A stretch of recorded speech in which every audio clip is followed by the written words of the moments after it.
Orthodox Trinitarian doctrine. And so I want to do a little bit of that again tonight because there's a passage in here that deals with, and again, you can almost do this, especially in the book of Revelation, in almost every verse in terms of finding a piece of theology or a piece to the theological puzzle overall. But there's a verse in here that talks about the atonement. And in fact, we'll go ahead and we'll look at it, and then I want to talk a little bit tonight about the doctrine of atonement and then we'll, of course, walk through our section here. But look there in Revelation chapter 14, verse 4, and it says, "These are the ones who have not been defiled with women, for they have kept themselves chaste. These are the ones who follow the Lamb wherever he goes. These have been" what? Redeemed.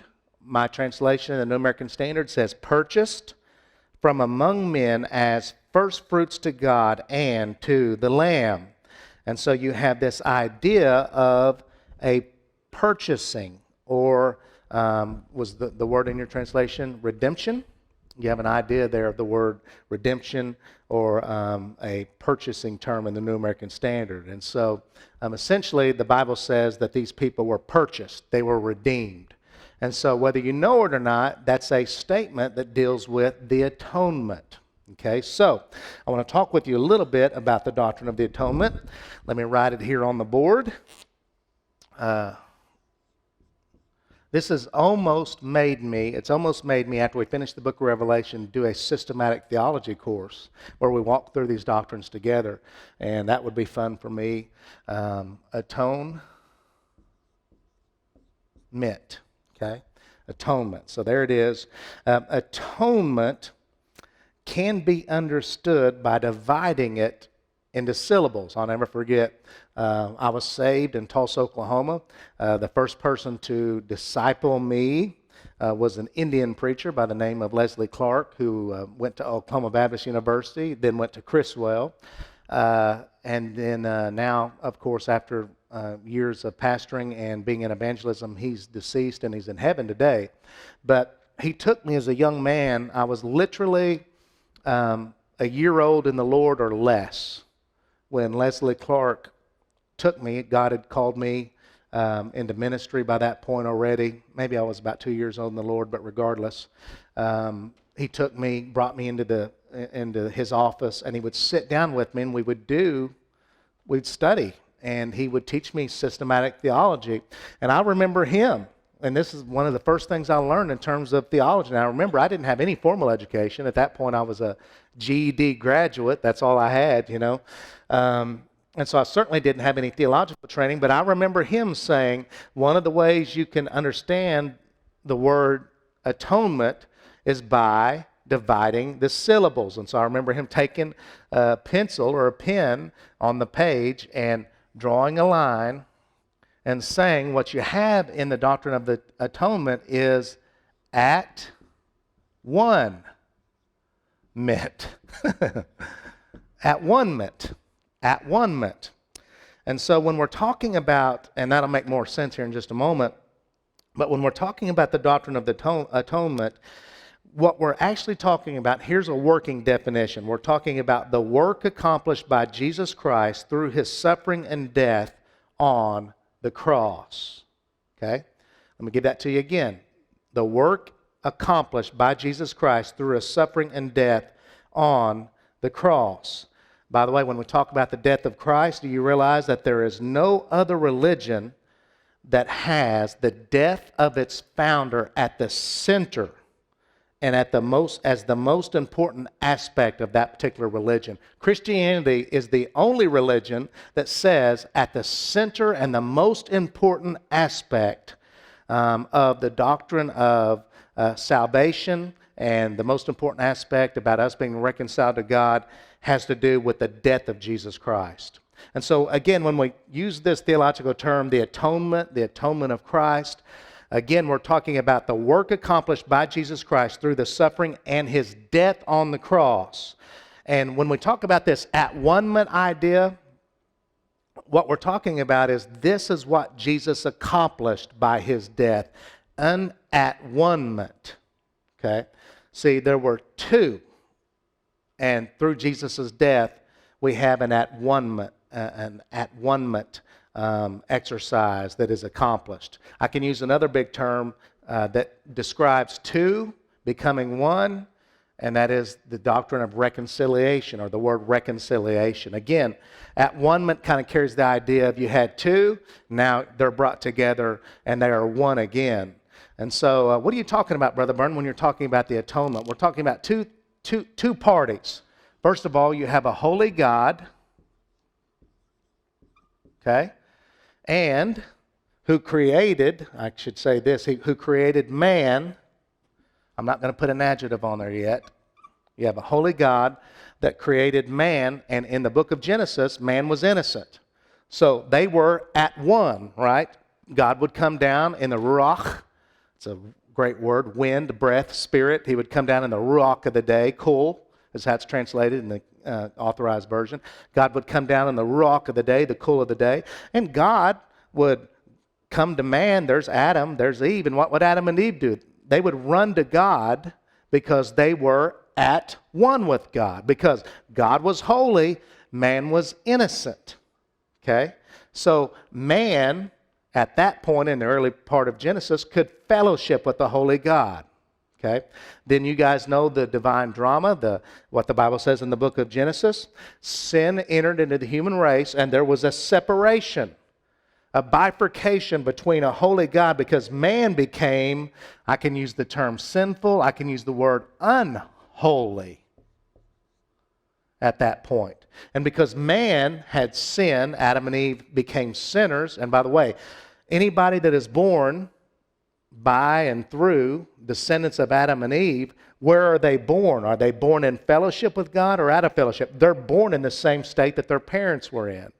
And that's called, we call that the doctrine of sin, the doctrine of original sin that's passed down to each and every one of us. So anyway, so you have this separation. Does that make sense? They were at one, but sin comes in and separates an unholy man, a sinful man, from a holy God.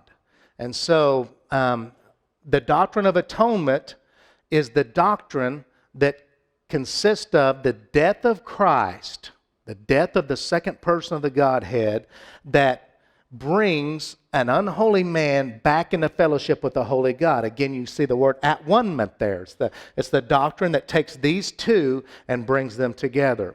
I was writing a message to my mother on Facebook, and I said something to her. I used a word that we in the Native American community use, and Inuit, E-N-N-E-T, I guess is how you would spell it. But I wrote it, and it's the way that an American Indian might say, "Isn't it so?" Like, the Oklahoma Sooners are a great team. In it, Brother Doug. In it. And so anyway, I wrote that to my mom. I used the word in it, and it's spell corrected. And rather than me just writing in it to my mom, I thought she'd get the joke. It was the word enmity. Okay, so this is what enmity. Okay. And so I didn't catch it, but my mom just got this message of me saying enmity. So anyway, she reads the message, and I don't remember if it was several hours later or maybe the next day. She says, "What is enmity?"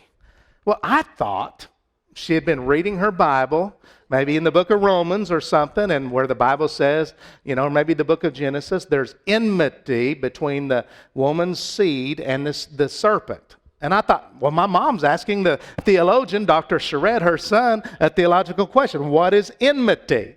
And so she said, "What is enmity?" What she was saying is what are you talking about? She wasn't asking theologically what it meant. And so, of course, the theologian in me, you know what I did? I started explaining what enmity was. I said, "Well, think of the word enemies." She said, "What are you talking about?" And so I thought she didn't know what it meant. I said, "Well, Mom, let me put it this way. The Hatfields are at enmity with the McCoys. And I'm going into all this stuff, I'm in teacher mode, I'm teacher. Then all of a sudden it comes out, no, you idiot, I'm not talking about what enmity means. I'm just wondering why you wrote that to me in the first place, And so anyway, it was a real funny exchange where I was explaining to her enmity. But if again, if you read your Bible a little bit or a little bit of theology, this word enmity is found in the Bible, and it says that man is at enmity with God. Okay? Man is opposed to God, and because God is holy, there's a sense in which God is opposed to man. Did you know that? Because God is a just judge, and God must deal with sin. And so God is angry at sin. And literally, God must deal with sin. And so anyway, you had this enmity here because man's a sinner.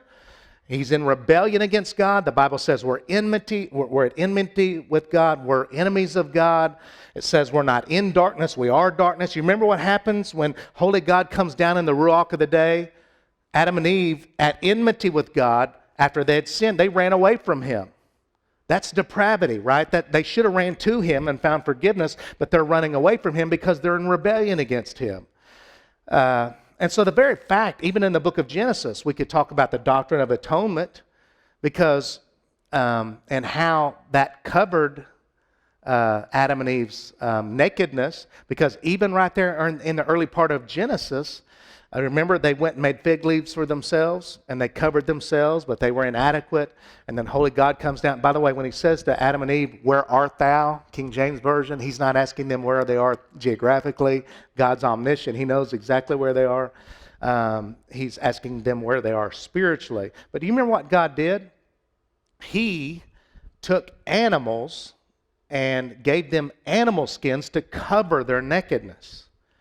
Did you know that it takes shedding of blood to take animal skins off of an animal? In other words, God, there was shed blood right there in the book of Genesis, and he used those animal skins to cover them so that they wouldn't be naked. And in many ways, it was showing the fact that they could approach him outside of their nakedness and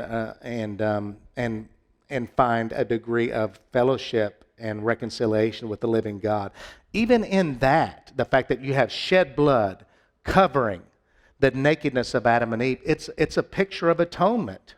It's a picture of reconciliation, where the two that were at enmity, enemies, are brought together and made one, coming back to fellowship. So, theologically speaking, the larger systematic theology title would be, the doctrine of salvation. And then within the doctrine of salvation, or the doctrine of Jesus and his work on the cross, within that you come to this word atonement.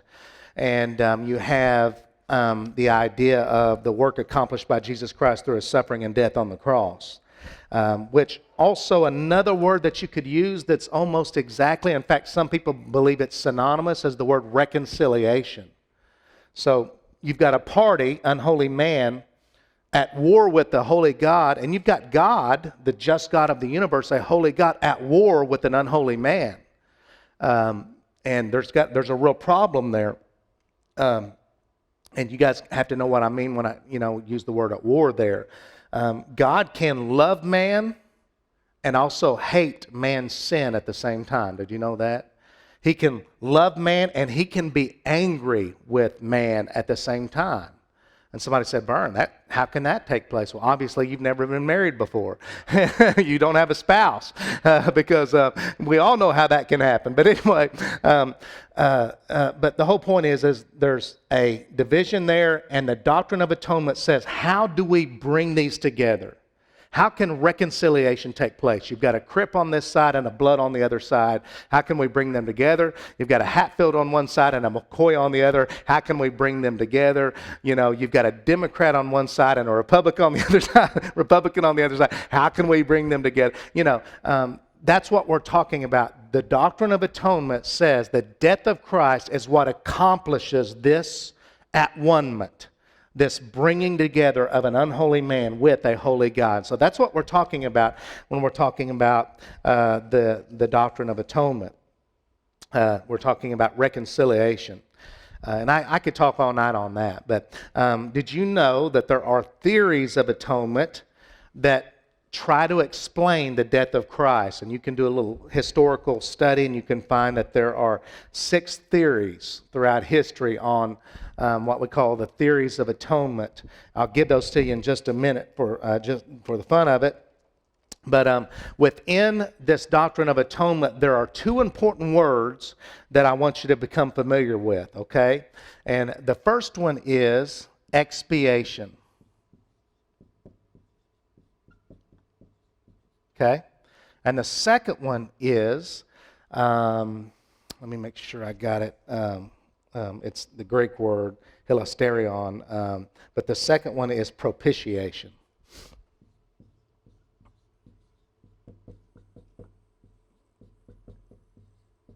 Don't you love those big words? Okay. So you got expiation and propitiation. Okay. Now, in the book of Romans, for example, if you turn to Romans chapter 3, verse 25, you don't necessarily have to turn there unless you just want to. But in the book, I'll read it for you. In the book of Romans chapter 3 and verse 25, here's what the Bible says. And by the way, it might be neat if a few of you do turn there just to see what your Bible translation says, if it's different from mine. But Romans 3:25 says this, okay? Whom God displayed publicly, that's talking about Jesus. And by the way, we were talking about that Roman study earlier, were we not? But whom God displayed publicly as, my Bible says, Jesus was a public, you ready for this? Propitiation in his blood through faith. Okay? And this is to demonstrate his righteousness, because in the forbearance of God, he passed over the sins previously committed. So I've got the word there that Christ and his death on the cross was a propitiation. Okay, now I'm just curious. That's a New American Standard Version. Does anybody have, not the word propitiation there, but does anybody have the word expiation there? Anybody have expiation? Okay, and I'm not surprised by that. Most of us are going to have translations that lean towards the word propitiation there.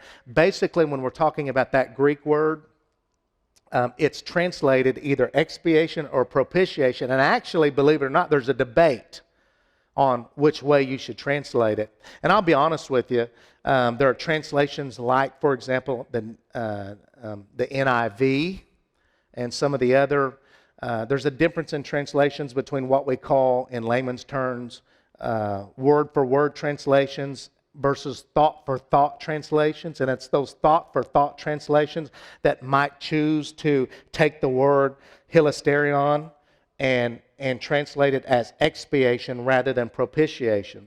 But right there in the book of Romans, some translations are going to have expiation, some are going to have, and I think most of them are going to have propitiation, but at the end of the day, you're going to have people divided over which one should be quoted there in the translation, in your English translation there, okay? Now, let me just tell you, I know they're big words. Again, I've got a degree in theology and all that, nerdy stuff. But let me tell you at the end of the day kind of what we're talking about in terms of nuancing what these mean and how they apply to the atonement, okay? Expiation means the removal of sin, okay? Forgiveness. I'm just going to put that there. The removal of sin, expiation, okay? And think of removal of sin, your sin being taken away. By the way, do you see how that relates to atonement? In order for an unholy man to be reconciled to a holy God, sin on unholy man's side has to be what? Removed, taken away, so that holy God can then be reconciled to a holy or an unholy man at that point, a sinner. So expiation means the removal of sin or forgiveness. Propitiation means to satisfy the wrath of God. Okay? To satisfy the wrath of God. Propitiation. Okay? Satisfy the wrath of God. Now, the reason that you've got a debate between expiation or propitiation in terms of how you translate that Greek word is because if you take the propitiation side of that argument, you're saying something about the nature of God. You're saying that God, who is holy, is angry at sin. Okay? And in order for God to be reconciled in the atonement and through the atonement, in order for a holy God to be reconciled to an unholy man, his wrath, because he's angry at sin, his wrath must be satisfied. Okay? So he's burning against sin. God hates sin.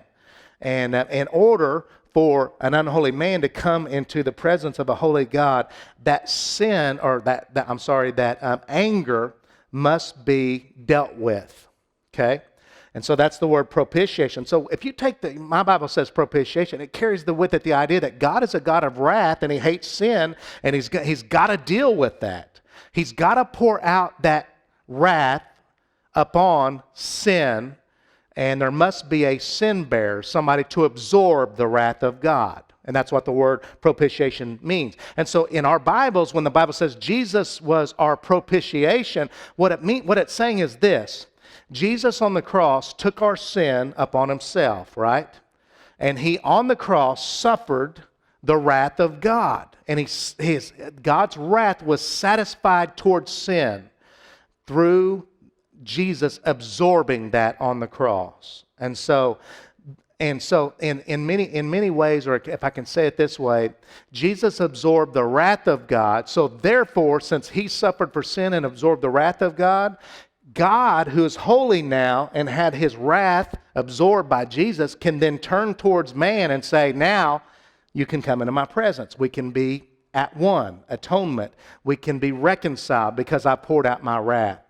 I absolutely love the fact that Doug is a part of our church. And more than than anything, I'm glad because in all the places I've served, I don't know if I've ever had a judge, in my congregation. And one of the things I love about that is because I always feel excited to bring up justice issues, and I can use justice terminology. And you'll see a theory of the atonement, by the way, that's called the penal substitution theory. But anyway, I say that, and I'll use an example here of a judge, okay? I don't know if it'll be perfect, tweak it, whatever, take it for what it's worth. But here's a judge, and he's got a criminal in front of him. And what the criminal has done has angered the judge, okay? And the law says this is what must be paid for this criminal. This is the price that this criminal must pay. And so the judge, who's a just judge and a good judge and a righteous judge, in order for him to say to this criminal, you can go free, don't worry about it. What you did, I just wipe it away, we'll take it off your record or whatever. In order for something like that to happen, in order for the judge to step off the bench and come down and for that criminal and them to embrace, that anger has to be removed, that desire for the law to be met has to be met before a judge who's a righteous man and a good man, for him to be willing to come down and then be reconciled to this criminal. And think of something egregious, for example. You've got a child molester here or something. Maybe even this. Maybe the person that this person molested was the judge's son.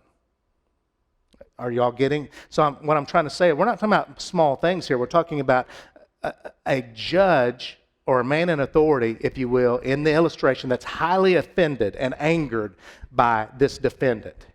And so again, the judge, if he's a good man, wants this man to pay for what he did. Am I right? And that's a just and right thing. That's righteous indignation. That's a good thing. So this judge's wrath has to be absorbed. It has to be. There's another word that's outside of my reach right now that I'm normally used for this, but it has to be, what's that? Appeased. That's the word. Thank you. It has to be appeased. Therefore, the judge says, this is what you must do to pay for your crime. And when the defendant receives the justice of the judge, in this case, what might it be? 20 years, in prison, whatever it might be. Again, we could go back to more archaic times and say, okay, what you must do is you must receive 40 lashes, for your egregious sin, and so 40 lashes on your back. Either way, that anger then is poured out because of the law needing to be satisfied, and that anger is then poured out on this transgressor. And so when the transgressor then receives all of that just anger and pays, however it is, for that the sentence that judge has passed down, it's only by the satisfying of the wrath of that judge that then the judge can, after he sees, okay, you've rightly paid for your transgression, then it's at that point when the judge feels like, okay, the law's been met. Now I can step off the bench and I can hug you and I can say, you're forgiven, and let's walk together into the future in harmony with one another. Does that make sense? So that's the doctrine of propitiation. Propitiation says something about God. And that might not be the perfect example, what I just shared, but I'm hoping it's helping you work through this a little bit. The doctrine of propitiation says God is angered by sin, and he must, because he's a righteous God, deal with sin. Do you know what hell is? Hell is when God pours out his wrath upon a person for their rebellion against him forever and ever and ever. And so Jesus, in order to remove the wrath of a holy God toward an unholy man, a sinner that's in rebellion and committed high treason against this holy God, in order for them to come back together and for the enmity to be removed, for there to be an at-one-ment, propitiation says the cross is Jesus absorbing the wrath of God, so then a holy God might turn after Jesus pays the penalty for sin. Then that holy God can turn to humanity and say, I can forgive you. Your sin has been dealt with, and it's removed my wrath from you. I not only love you, but I'm willing for us to come back into, I want a relationship with you. And so propitiation is the removal, the satisfying of the wrath of God. Now again, from a conservative doctrinal standpoint, theological standpoint, if I say God is angered by sin and God can have wrath, he can be angry, I'm saying something about the nature and the character of God. Am I not? In other words, there are a lot of liberal theologians, even throughout the years, that don't want to admit the fact that there is an objective barrier between an unholy man and a holy God. In other words, sin is not that big of a deal. And to say God's a God of wrath, I mean, he's a God of love. So they would emphasize the love, mercy part of God. And to say that God needs to be satisfied, his wrath needs to be satisfied through the cross, is archaic, barbaric, ancient. I mean, do not some of the tribes that have been found in third world countries and places like that, some of the deepest, remotest parts of Africa and India and places like that, don't they have that kind of system where they're appeasing the gods with blood? And by appeasing, and so they'll say, no, God is not like that. So they're, frankly, I'll just be honest, some of the modern day theologians and thinkers and Christian people, they're frankly offended by the fact that God the Father would kill Jesus on the cross to satisfy his wrath.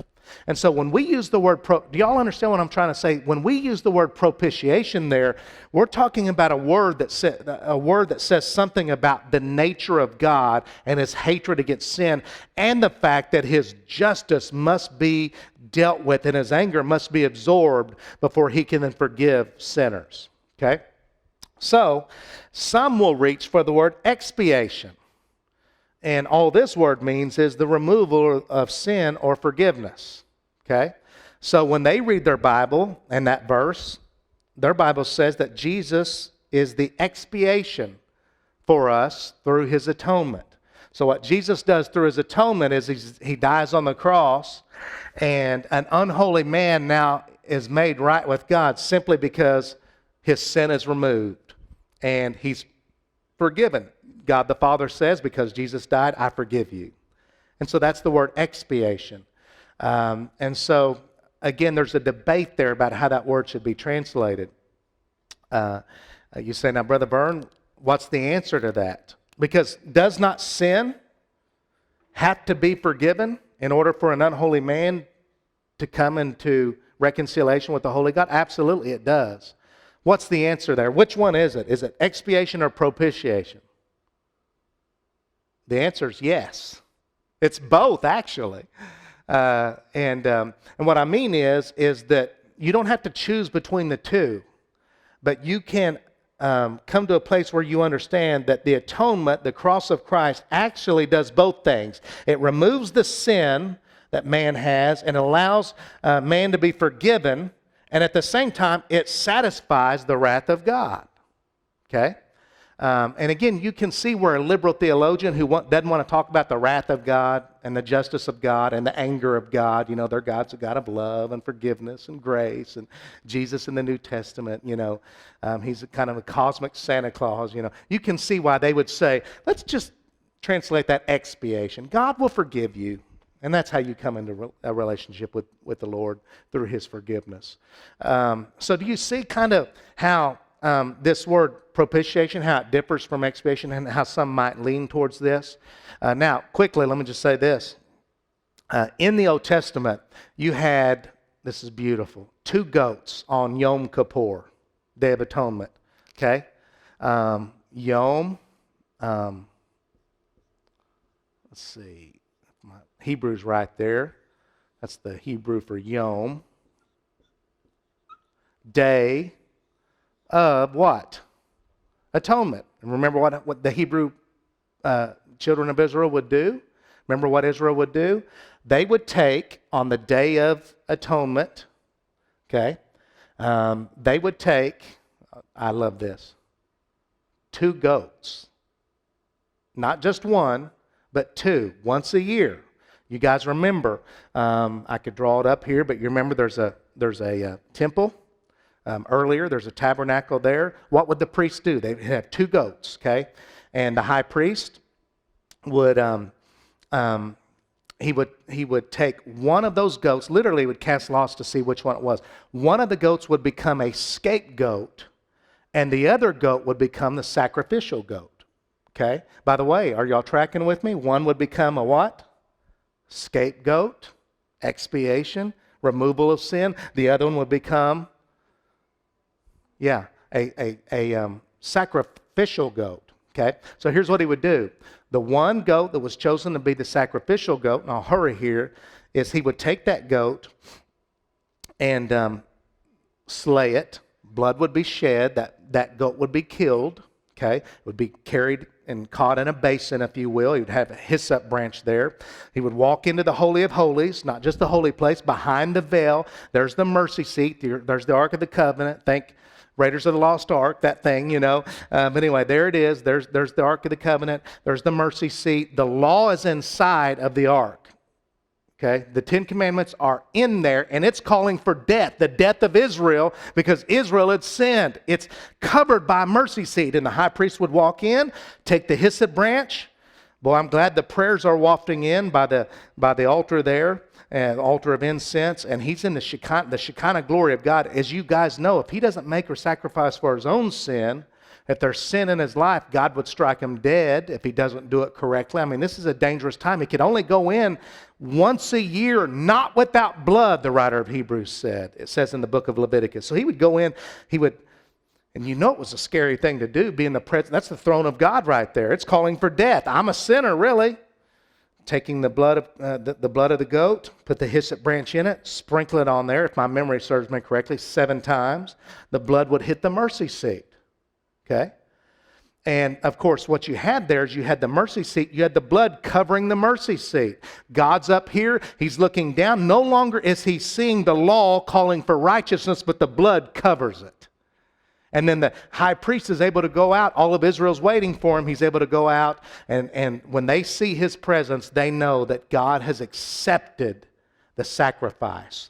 God's, if I can use this terminology, his wrath, his anger against sin, called for by the law, has been satisfied under the old covenant at least for one more year.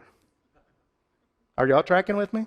So that's the goat that has his blood shed on the Day of Atonement. But there's another goat.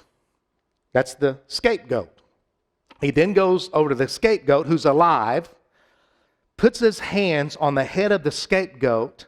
He presses down hard, I've read, and he would confess the sins of Israel on the head of that scapegoat. Confess the sins of Israel. I don't know how long it took. I know if it was my sins, it would take a long time. But he would confess the sins of Israel, press down hard on that goat, and then you guys know what would happen.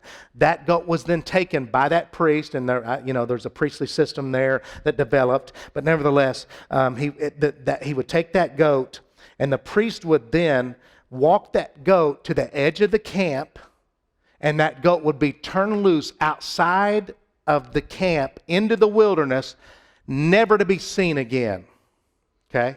I could tell you an elaborate story on that I'll refrain from. But at the end of the day, what you had symboled and pictured is this: Israel's sins being laid upon that scapegoat, right? That's why they're laid upon his head. Laid upon that scapegoat. And then that scapegoat takes Israel's sins symbolically and is what? Taken to the edge of the wilderness, and then he's turned loose so their sins are removed from them.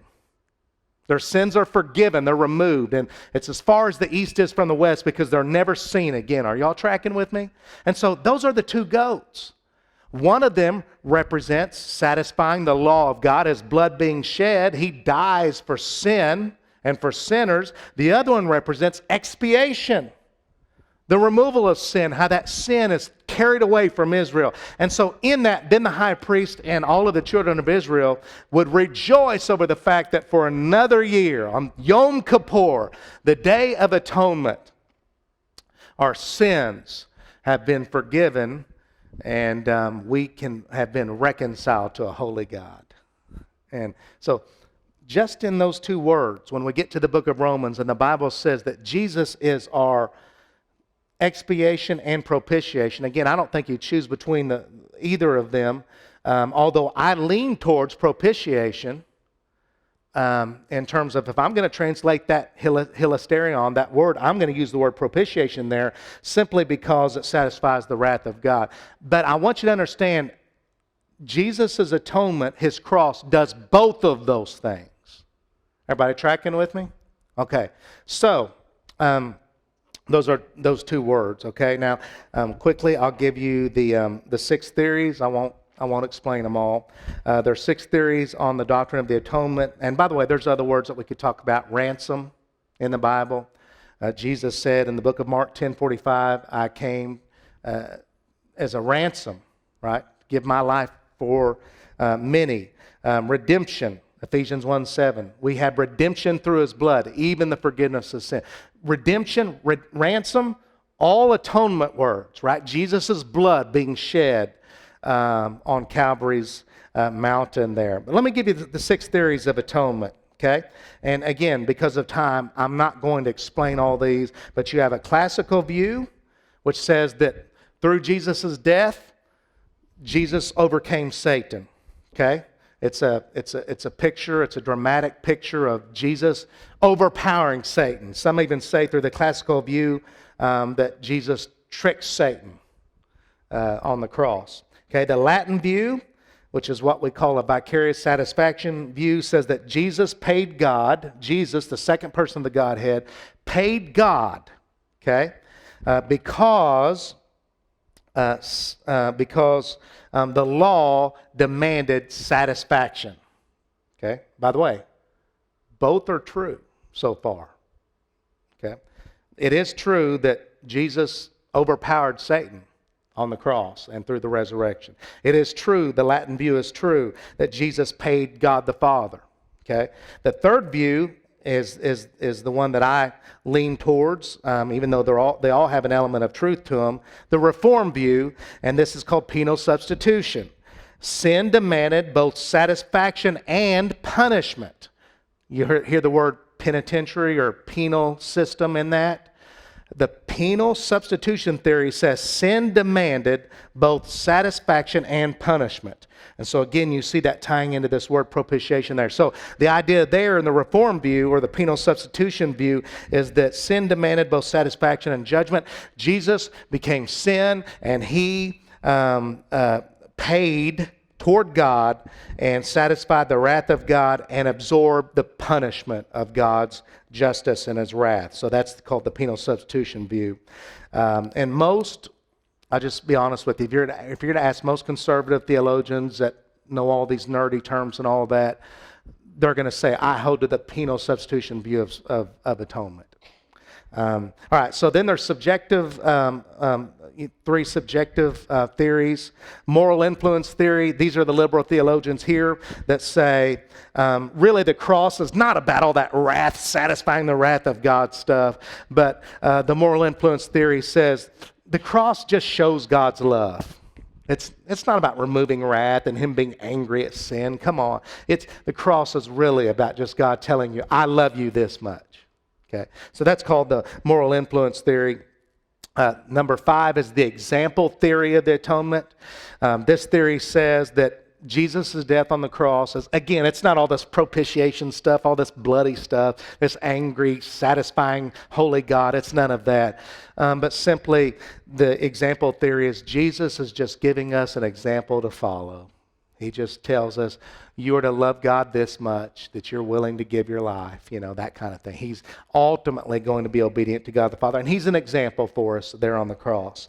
Then finally, of course, you have the governmental theory, which frankly is a theory that just shows the seriousness of sin. In other words, the reason that Jesus is dying on the cross, again, it's not to remove the just wrath of God or anything like that, but God, much like in our form of American government, God is just wanting to display to everybody.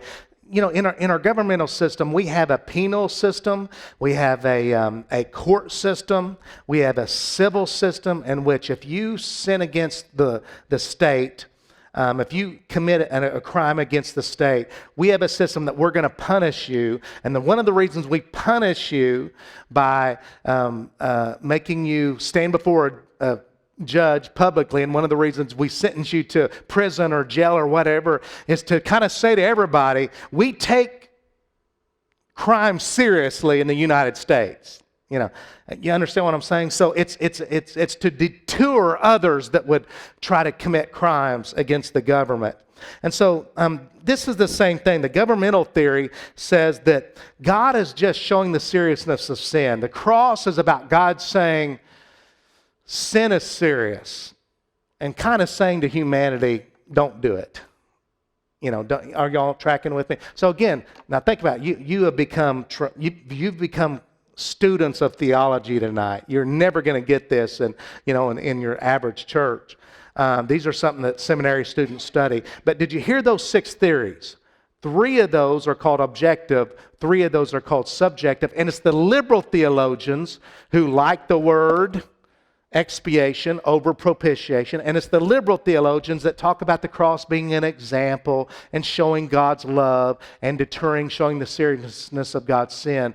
They are the ones that hold to those other atonement theories, those 3 subjective atonement theories.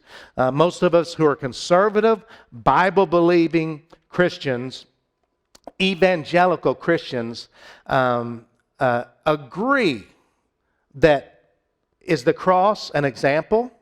Yes. Is the cross, does it show God's love? Yes. Does the cross, is it there to deter sin? Yes. All that's true, but we believe in the penal substitution theory, and we agree that the Latin view and the classical view are also true as well. Are you tracking with me? So all 6 of the theories hold water, But we're not going to throw out the three objective theories that say God's justice, his wrath, must be satisfied on the cross. Okay? Does that make sense? So,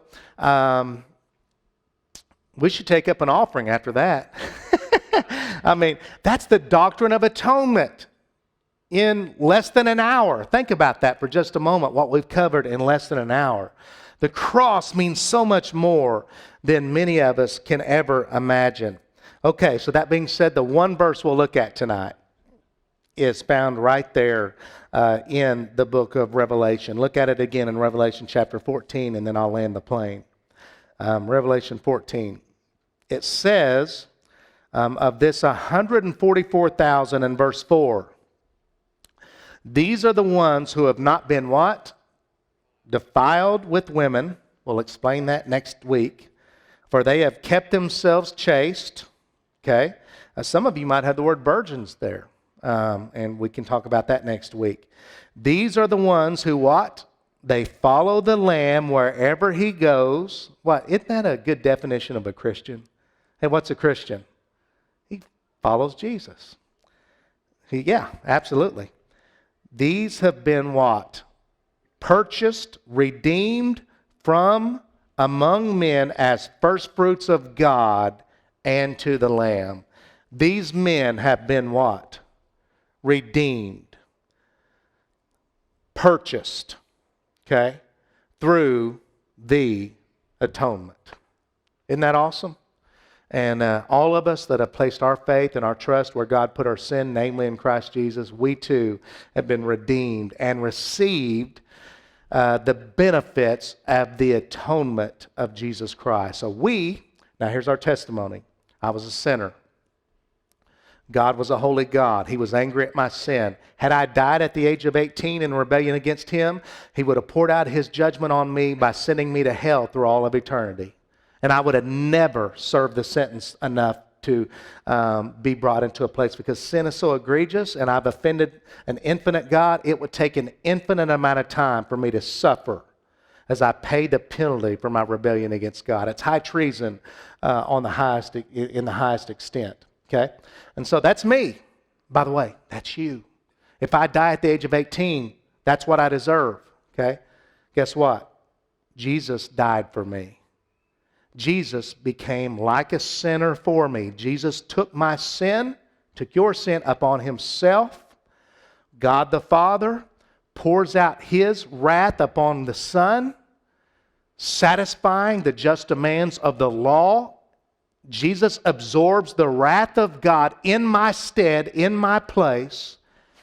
Then Jesus dies for sin. He's buried. He's raised again for our justification. He ascends back to God the Father, sits down on the right hand of majesty on high, and he begins to intercede. Okay? Then when I, as a sinner and in rebellion against God, and a real sinner, when I place my faith and my trust in Jesus Christ, I get something from Jesus. I get his righteous works and his righteousness, his holiness.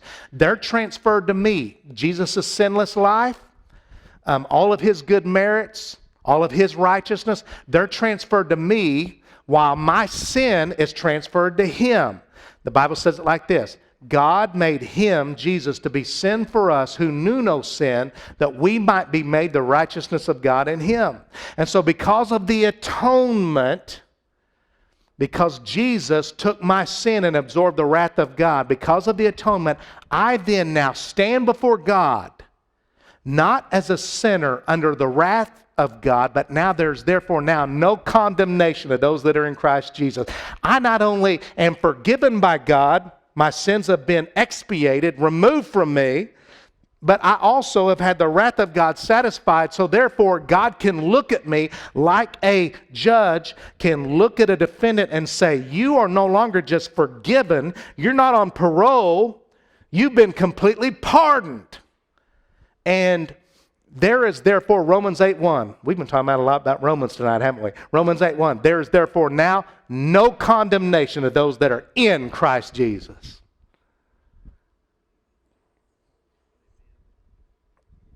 Do you guys understand That is the very heart of the gospel. That's the heart of the Bible.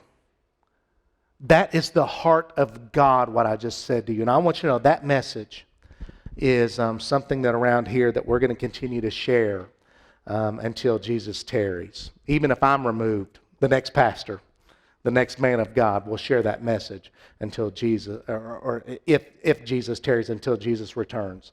And so anyway, thank God for atonement. Okay, let's pray, and I'll turn you loose. Okay, Lord, thank you for your grace. Thank you for your love. Thank you for forgiveness. Be with these tonight that have gathered. Be with them as they go to their next destination, their next class, or whatever it is that they're going to. Just thank you for your love more than anything. It's in Jesus' name we pray. Amen. Amen. God bless y'all. Love you. Yeah. Yeah, go ahead. Go ahead. Yeah. Class is closed. Facebook is turned off. And so you guys that came in late, we got bookmarkers, guys.